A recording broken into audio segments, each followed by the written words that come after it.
പുലർച്ചെയുടെ മഞ്ഞിൽ തിളങ്ങുന്ന രാമചന്ദ്രൻ്റെ വീട്. ഗ്രാമത്തിലെ ഏറ്റവും സ്നേഹമുള്ള കുടുംബമെന്നറിയപ്പെടുന്ന വൈഷ്ണവി ഭവൻ. രാമചന്ദ്രൻ നായർ ഗ്രാമത്തിലെ സ്കൂൾ അധ്യാപകൻ, ശാന്തനും ബുദ്ധിമാനുമായ ഒരാൾ. രാമചന്ദ്രൻ്റെ ഭാര്യ സരിത, പാചകത്തിലും സ്നേഹത്തിലും പ്രശസ്തമായ സ്ത്രീ. അവർക്കൊരു മകൻ ആരവ്. കുരുന്ന ഹൃദയത്തിൽ പുഞ്ചിരി നിറഞ്ഞ അമ്മയെപ്പോലെ സ്നേഹമുള്ള കുട്ടി. ഗ്രാമത്തിലെ എല്ലാവരും ആ കുടുംബത്തെ നോക്കി അസൂയപ്പെടും. ഇത്രയും സ്നേഹത്തിൽ കഴിയുന്ന ഒരു കുടുംബം ആ ഗ്രാമത്തിൽ ഉണ്ടായിരുന്നില്ല. അവരുടെ ജീവിതം അത്രയും മനോഹരമായിരുന്നു. എന്നാൽ ആ സന്തോഷത്തിന് അധികം ആയുസ്സുണ്ടായിരുന്നില്ല. അവരുടെ ആ മനോഹര ജീവിതത്തിലേക്ക് പ്രതീക്ഷിക്കാതെ ഒരു അതിഥി കയറി വരുന്നു. നിഷ എന്ന യുവതി, നഗരത്തിൽ നിന്നുള്ള പുതിയ സോഷ്യൽ വർക്കർ. രാമചന്ദ്രൻ അധ്യാപകനായി ജോലി ചെയ്യുന്ന സ്കൂളിലേക്ക് വന്നു. അവിവാഹിത. എന്നാൽ നിഷ സ്കൂളിൽ ചേർന്നപ്പോൾ തന്നെ രാമചന്ദ്രൻ്റെ ശ്രദ്ധ പിടിച്ചുപറ്റിയിരുന്നു. നിഷയുടെ വാക്കുകൾ മധുരവും മായാജാലമുള്ളതായിരുന്നു. ഏറെ വൈകാതെ തന്നെ രാമചന്ദ്രൻ നിഷയുമായി അടുത്തു. ഭാര്യയായ സരിതയോട് തോന്നുന്നതിനേക്കാളും പ്രത്യേക ഒരു ഇഷ്ടം നിഷയോട് രാമചന്ദ്രന് തോന്നിത്തുടങ്ങി. ഓരോ ദിവസം ചെല്ലുന്തോറും രാമചന്ദ്രൻ സരിതയോടുള്ള സ്നേഹം കുറഞ്ഞു വരുന്നു. വീട്ടിൽ നേരം വൈകിയെത്തുന്ന സരിത രാമചന്ദ്രനോട് ചോദിക്കും, എന്താണ് ഇത്ര നേരം വൈകിയത്? എന്നാൽ രാമചന്ദ്രൻ അതൊന്നും വകവയ്ക്കാതെ വീട്ടിലേക്ക് കടന്നുപോകും. രാമചന്ദ്രൻ്റെ മുഖത്തെ ചിരി മാഞ്ഞു. രാമചന്ദ്രൻ എപ്പോഴും മൗനമായി ഫോണിൽ നോക്കിക്കൊണ്ടേയിരിക്കും. ആരവ് ഇതെല്ലാം കാണുമ്പോൾ അമ്മയോട് ചോദിക്കും, അമ്മേ, അച്ഛൻ എന്താണ് ഇപ്പോൾ നമ്മുടെ ഒപ്പം ഒന്നും കളിക്കാൻ വരാത്തത്? എന്നാൽ ഇതിനൊന്നും മറുപടി പറയാതെ സരിത മൗനം പാലിച്ചു. മാസങ്ങൾ കടന്നുപോയപ്പോൾ നിഷ രാമചന്ദ്രൻ്റെ ഹൃദയത്തിൽ കടന്നുപറ്റി. നിഷയുടെ വാക്കുകൾ മധുരമുള്ളതായി മാറി. നിഷയുമായുള്ള ജീവിതം രാമചന്ദ്രൻ സ്വപ്നം കണ്ടു തുടങ്ങി. അങ്ങനെ സരിതയെയും ആരവിനെയും രാമചന്ദ്രൻ വെറുത്തു തുടങ്ങി. രാമചന്ദ്രൻ്റെ അവഗണനയെല്ലാം സരിത സഹിച്ചു. എന്നാൽ തൊട്ടതിനും പിടിച്ചതിനുമെല്ലാം രാമചന്ദ്രൻ സരിതയെ കലഹിച്ചുകൊണ്ടേയിരുന്നു. സരിത അതിനൊന്നും പ്രതികരിക്കാതെ നിറകണ്ണുകളുമായി ആരവിനെ നോക്കി. ആരവിന് വേണ്ടി അവൾ അവിടെ ജീവിച്ചു. എന്നാൽ ഒരു ദിവസം രാത്രി ജോലി കഴിഞ്ഞ് വന്ന് രാമൻ സരിതയോട് ദേഷ്യത്തിൽ പറഞ്ഞു, എനിക്ക് നിന്റെ ഒപ്പം ജീവിക്കുവാൻ താല്പര്യമില്ല. നീ എൻ്റെ വീട്ടിൽ നിന്ന് കുഞ്ഞിനെയും കൊണ്ട് ഇപ്പോൾ തന്നെ ഇറങ്ങിപ്പോകണം. ഞാൻ മറ്റൊരു യുവതിയുമായി സ്നേഹത്തിലാണ്. എനിക്ക് അവളെ വിവാഹം കഴിക്കുവാനാണ് താല്പര്യം. രാമൻ്റെ ഈ വാക്കുകൾ കേട്ടപ്പോൾ സരിതയുടെ കണ്ണുകൾ നിറഞ്ഞൊഴുകി. തിരിച്ച് ഒരു മറുപടി പോലും പറയാതെ ആരവിൻ്റെ കൈകൾ പിടിച്ച് സരിത ആ വീട്ടിൽ നിന്ന് ഇറങ്ങി. വാതിലിനപ്പുറം മഴ പെയ്തുകൊണ്ടേയിരുന്നു.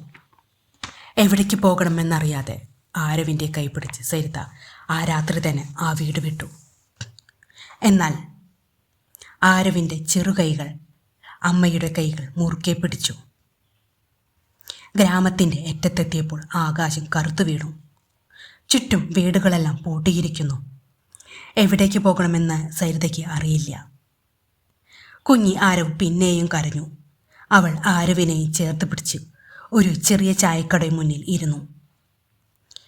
മഴത്തുള്ളികൾ മണ്ണിൽ വീഴുമ്പോൾ അതിൻ്റെ ഒപ്പം തന്നെ അവളുടെ കണ്ണുനീരും അതിൽ ചേർന്നു. ഉറങ്ങുന്ന ആരവിനെ മാറോട് ചേർത്ത് രാത്രി മുഴുവൻ അവൾ ഉണർന്നിരുന്നു. ഇനി എങ്ങോട്ട് പോകുമെന്നറിയാതെ.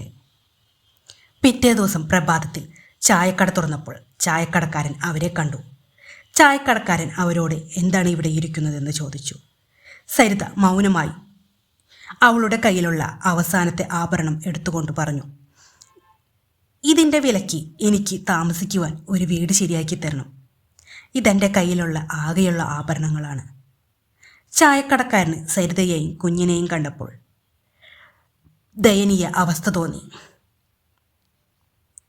സരിതയ്ക്കും കുഞ്ഞിനും അദ്ദേഹം ഗ്രാമത്തിൽ തന്നെ ചെറിയൊരു വീട് ആഭരണങ്ങൾ വിറ്റ് ഏർപ്പാടാക്കി. ഗ്രാമത്തിൻ്റെ അറ്റത്ത് ചെറിയ കുടിലിൽ അങ്ങനെ സരിതയും ആരവും താമസം തുടങ്ങി. തൻ്റെ മകനെ ഒരു കഷ്ടപ്പാടും അനുഭവിക്കാതെ ആരുടെയും മുന്നിൽ കൈനീട്ടാതെ വളർത്തണമെന്ന് സരിത മനസ്സിൽ ദൃഢപ്രതിജ്ഞയെടുത്തു. അങ്ങനെ ചുറ്റുപാടുമുള്ള വീടുകളിലും മറ്റും വീട്ടുജോലി ചെയ്തും കഷ്ടപ്പെട്ടും തൻ്റെ മകനെ പൊന്നുപോലെ വളർത്തി. എന്നാൽ ആരവിൻ്റെ മനസ്സിൽ അച്ഛൻ്റെ ക്രൂരതയും അമ്മയുടെ കഷ്ടപ്പാടും മായാതെ കിടന്നു. വർഷങ്ങൾ കടന്നു. ആരവ് കഷ്ടപ്പെട്ട് തന്നെ പഠിച്ചു. 10ൽ ജില്ലയിൽ ഒന്നാമനായി. പത്രത്തിൽ ആരവിൻ്റെ വാർത്ത വന്നു. സരിതയുടെ കണ്ണുകൾ പത്രങ്ങൾ വായിച്ചുകൊണ്ട് തന്നെ നിറഞ്ഞൊഴുകി. പിന്നെയും വർഷങ്ങൾ കടന്നു. ആരവ് കോളേജിൽ പഠനം പൂർത്തിയാക്കി. നിയമ പഠനത്തിനു വേണ്ടി ലോ കോളേജിൽ ചേർന്നു. അവൻ്റെ അമ്മ ഇതെല്ലാം കണ്ട് സന്തോഷിച്ചു. ആരവ് എപ്പോഴും അമ്മയോട് പറയും, ഞാൻ നീതിക്ക് വേണ്ടി പഠിക്കുകയാണ്. അമ്മ അനുഭവിച്ചത് ഇനി മറ്റൊരു സ്ത്രീയും അനുഭവിക്കുകയില്ല. അതിനുവേണ്ടി ഞാൻ പോരാടും. അങ്ങനെ വർഷങ്ങൾ കഴിഞ്ഞു. ആരവ് വിജയമായി തന്നെ നിയമപഠനം പൂർത്തിയാക്കി. ഇപ്പോൾ അവൻ പ്രശസ്തനായ ഒരു അഡ്വക്കേറ്റ് ആരവാണ്. അതേസമയം രാമചന്ദ്രൻ നായർ അവൻ്റെ ജീവിതം താഴോട്ട് പോയിക്കൊണ്ടിരിക്കുകയാണ്. നിഷ ഒരിക്കൽ മധുരമുള്ള പുഞ്ചിരിയായിരുന്നു. ഇപ്പോൾ വിഷമുള്ള വാക്കുകൾ മാത്രമാണ് നിഷയിൽ നിന്ന് അവന് കിട്ടുന്നത്. നിഷ രാമചന്ദ്രൻ്റെ സ്വത്തുക്കളും എല്ലാം അടിച്ചുമാറ്റി വെട്ടിയെടുത്തു. രാമചന്ദ്രനെ എതിർത്ത് ഒരു വാക്കുപോലും പറയുവാൻ സാധിച്ചില്ല. ഒടുവിൽ നിഷയ്ക്ക് ഡൈവോഴ്സിന് വേണ്ടി നിഷ കേസ് കൊടുത്തു. നിഷ കേസിന് വേണ്ടി പോയത് ആരവിൻ്റെ അടുത്തേക്കാണ്. നിഷയ്ക്ക് ഒരിക്കൽ പോലും അറിയില്ലായിരുന്നു ആരവ് രാമചന്ദ്രൻ്റെ ആദ്യ ഭാര്യയിലെ കുട്ടിയാണെന്ന്. നിഷ കാര്യങ്ങളെല്ലാം ആരവിനോട് പറഞ്ഞപ്പോൾ തന്നെ ആരവിന് മനസ്സിലായി എതിർകക്ഷി രാമനാന്നുള്ളത്. എല്ലാ കാര്യങ്ങളും ആരവ് കേട്ടതിന് ശേഷം നിഷയുടെ കേസ് ആരവ് ഏറ്റെടുത്തു. അങ്ങനെ ദിവസങ്ങൾ കഴിഞ്ഞു. കേസിൻ്റെ ദിവസമായി. ചൂടേറിയ ഉച്ചയ്ക്കാണ് കേസ് വിളിച്ചത്. രാമചന്ദ്രൻ മങ്ങിയ മുഖത്തൻ നിലയിൽ കോടതിയുടെ അകത്തേക്ക് കയറി. വയസ്സിൻ്റെ ഭാരം, ജീവിതത്തിൻ്റെ തോൽവി എല്ലാം മുഖത്ത് പതിഞ്ഞിട്ടുണ്ട്. ആരവ് പ്രതീക്ഷിച്ചതിനേക്കാളും വേദനയും അപമാനവും സഹിച്ച് ജീവിക്കുന്ന മനുഷ്യനാണ് ഇപ്പോൾ രാമചന്ദ്രൻ. രാമചന്ദ്രൻ തല ഉയർത്തി ആരവിനെ നോക്കി.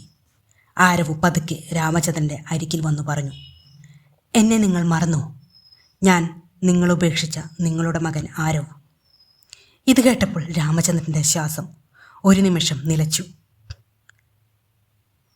രാമചന്ദ്രൻ നിറകണ്ണുകളുമായി മനസ്സിൽ ചിന്തിച്ചു. ഒരിക്കൽ വീട്ടിൽ നിന്ന് പുറത്താക്കിയ തൻ്റെ സ്വന്തം മകൻ തനിക്കു നേരെ നിന്ന് ഇപ്പോൾ നിൽക്കുകയാണ്. വേദന കൊണ്ട് ഒന്ന് പൊട്ടിക്കരയുവാൻ പോലും പറ്റാത്ത അവസ്ഥയിൽ തല താഴ്ത്തി രാമചന്ദ്രൻ അവിടെ നിന്നു. അങ്ങനെ കേസിൻ്റെ വാദം ആരംഭിച്ചു. ആരവ് വാദം തുടർന്നു. മൈലോഡ്, എൻ്റെ ക്ലയൻറ്റ് നിഷ രാമചന്ദ്രന് വിവാഹബന്ധത്തിൽ നിന്ന് മോചനം ആവശ്യപ്പെടുന്നു. കാരണം പ്രതി രാമചന്ദ്രൻ മദ്യപാനം, ആക്രമണം, അവിശ്വാസം എന്നിവയിൽ മാത്രമാണ് ജീവിക്കുന്നത്. ആരവിൻ്റെ ഈ വാക്കുകൾ കേട്ടപ്പോൾ മറുത്ത് ഒരക്ഷരം പറയാനാകാതെ താൻ ചെയ്ത കുറ്റങ്ങൾ ആലോചിച്ച് അവിടെ നിന്ന് പൊട്ടിക്കരഞ്ഞു. തല താഴ്ത്തി രാമചന്ദ്രൻ നിന്നു. ഒടുവിൽ കേസിൻ്റെ വിധി വായിക്കപ്പെട്ടു. ഡൈവോഴ്സ് അനുവദിച്ചിരിക്കുന്നു. രാമചന്ദ്രൻ ഉറക്കെ അവിടെ നിന്ന് പൊട്ടിക്കരഞ്ഞു. ആരവിൻ്റെ അടുത്തേക്ക് ചെന്നു. ആരവിനോട് ചെയ്തതിനെല്ലാം മാപ്പ് ചോദിച്ചു. രാമചന്ദ്രൻ പറഞ്ഞു, എനിക്ക് ചെയ്തതിനെല്ലാം ശിക്ഷ കിട്ടി. നീയും നിൻ്റെ അമ്മയും എനിക്ക് മാപ്പ് തരണം, എന്നോട് ക്ഷമിക്കണം. ഇത് കേട്ട ഉടനെ ആരോ പറഞ്ഞു, ഒരിക്കലും ഞാൻ നിങ്ങൾക്ക് മാപ്പ് തരികയില്ല. എൻ്റെ അമ്മ സഹിക്കാൻ പറ്റുന്നതിന് അപ്പുറം നിങ്ങളുടെ വീട്ടിൽ നിന്ന് സഹിച്ചു.